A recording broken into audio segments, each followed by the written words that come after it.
I'm currently walking the Southwest Coast Path, a monumental undertaking with my lifetime friend and walking partner, Andy. The Southwest Coast Path offers many delights and highlights, and one of those has been the delightful seaside port of Newlyn, which we visited quite recently. In fact, I've been back there with Emma, my partner, several times since. You do an awful lot of going up and down on the Southwest Coast Path. We've done some of the most up and down routes. We've been to the highest point, Great Hangman in North Devon, well over 1,000 feet. I've also done the highest cliff in Cornwall, High Cliff near Boscastle. So one thing you're acutely aware of walking this magnificent coastal path is height relative to sea level. And for over 100 years, that has been measured at Newlyn and is one of the reasons I'll be so excited to visit. Newlyn is a busy fishing port and a place I admire enormously.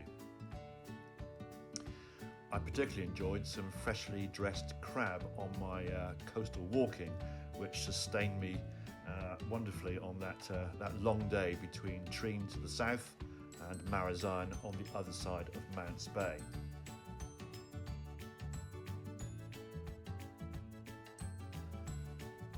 The Admiralty Boathouse in Newlyn is the HQ for the Newlyn Archive, and one visit recently we met many of the good officers of the archive, two of whom subsequently showed us around some of the remarkable geographic features related to establishing mean sea level at Newlyn.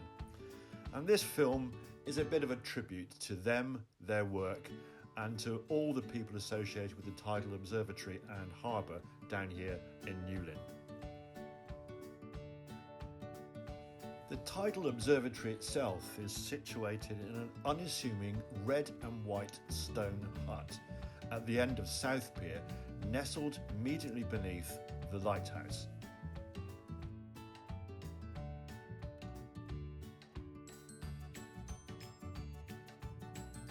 We were privileged to get a tour of the South Pier. Our guide for the day was Richard Cockram, chair of the Newlyn Archive, and also one of the co-authors of the book on the Newlyn Tidal Observatory. Richard was a delightful host, made sure we were perfectly safe in this normally inaccessible part of Newlyn Harbour, and highly informative. Walking out on the pier, you can see a lot of paraphernalia, junk related to the work of the harbour and the fishing industry. You can also see the remains of the railway, which once had trucks going to and fro with stone from the local quarries being loaded onto the boats for being taken elsewhere for construction projects. This drawing shows a cutaway view of the Tidal Observatory. At the top is the hut with the various apparatus in for recording sea level, and you can see very clearly running through the middle of the harbour wall is a shaft, a well, with a pipe connected to the open water of the inner harbour, and a very simple in principle system of floats suspended on wires moving up and down provide the primary means for a very long period of time from 1915 to 1983 for measuring sea level. My levels of excitement of entering this unassuming building, this small hut made of stone, painted red and white and nestled beneath the lighthouse. This is where it's all happened for over a century. Various measuring devices have been used at the tidal gauge, initially floats and a simple steel tape, though in more recent years other more sophisticated means of measuring sea level in the harbour have been used, including a device called a bubbler, and in more recent times still the use of GPS technology as we've moved into 21st century methods of measuring sea level. The critical thing is that Newlyn has now well over 100 years of continuous and highly reliable measurements of sea level.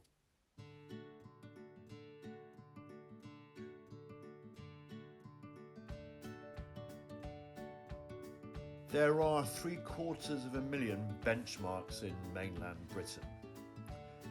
86 of those are known as fundamental benchmarks, but only one is the Observatory benchmark, and this is it.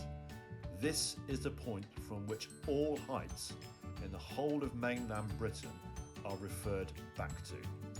And this benchmark, the Observatory benchmark, sits now about 15 or so feet, 4 and a bit metres above mean sea level. So, the level of the sea is precisely established in the Tidal Observatory. And as you walk along the South Pier, Richard and I had trouble finding the first of the benchmarks nearest to the observatory, but the second one is crystal clear and is a good example of what's called a socket bracket benchmark.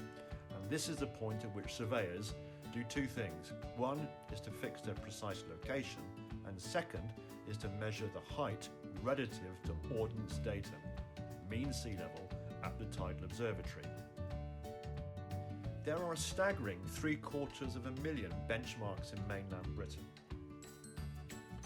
Of this number, only 86 are referred to as fundamental benchmarks, and there is one not too far away from the South Pier, and David Barrow, former Newlyn newsagent and general local legend, guided us up to Tolkien and showed us one. Inconspicuous, hidden away, not known to most people, but this forms part of this hugely important network of places where surveyors are able to resurvey and re-establish height and location. A memorable end to our couple of days investigating the Tidal Observatory and how it relates to the mapping of modern Britain. So I've had a very memorable couple of days in Newlyn, and I want to thank, and Emma does too, everybody who showed us around and was so kind and welcoming, and we are very much looking forward to coming back. Our little trip finished with a walk down to the Morna, another beautiful place, and we were staying and enjoying the December lights, the light show in Mousehole Harbour, and what better way than to finish with stargazing by itself.